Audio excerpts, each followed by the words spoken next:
የዚህች ዓለም ትልቁ ስኬት በሀብት መክበር፣ በእውቀት መላቅ ወይም በስልጣን መግነን አይደለም።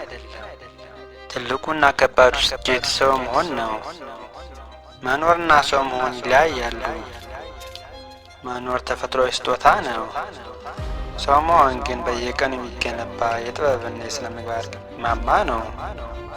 ልጄ ሆይ እነዚህን የሕይወት ወርቅ ምክሮች በልብ ሰሌዳ ላይ ጻፋቸው። ልብህ ለሌሎች ይምታ።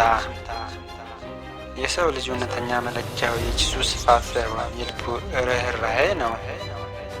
ስትችል በምታገኘው አጋጣሚ ሁሉ ደግነትን ዝራ። መርዳት ማለት በቁሳቁስ ማካፈል ብቻ አይደለም፣ ከሰዎች ጋር አብሮ ማልቀስና አብሮ መደሰትን ጭምር ነው። በቃልህ ታመን። ክብረ ወሰንህና ማንነትህ የሚለካው በምትናገረው ቃል ነው። የምትሰጠው ተስፋ ከምድር በታች የተቀበረ ጽኑ መሰረት ይሁን። ቃልን ማክበር ለራስ የሚሰጥ ታላቅ ክብር ነው። በትህትና ከፍ በል። እውቀትህና ሀብትህ ሲጨምር ትህትናህም አብሮ ይጨምር። በትዕቢት የምታገኘው ክብር ጊዜያዊ ነው። በትህትና የምታገኘው ፍቅር ግን ዘላለማዊ ነው። ጎንበስ ማለት መሸነፍ ሳይሆን ሰውን ማክበር ነው። በፈተናዎች ፊት ጽኑ ሁን።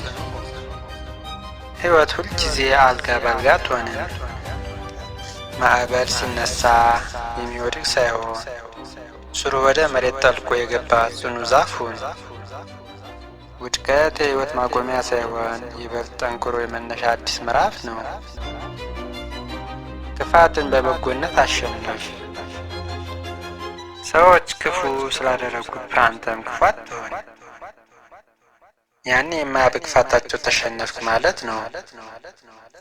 አንተ ግን በውስጥ ያለውን ሰብአዊነት ሁልጊዜ በመልካምነት አስመስክር።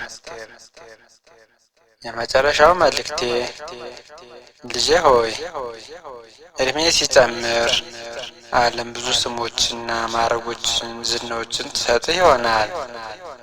ያኔ ግን ሁሉንም ማዕረጎች አውልቀህ ስትመረምር ከውስጥ እውነተኛ ሰው ይገኝ። ሰው መሆንህን ስታረጋግጥ የሕይወትን እውነተኛ ትርጉም ማገኘ ማለት ነው። ማስተዋሉና ጥበቡን ይስጥህ። ልጄ ሆይ ሰው ሁን።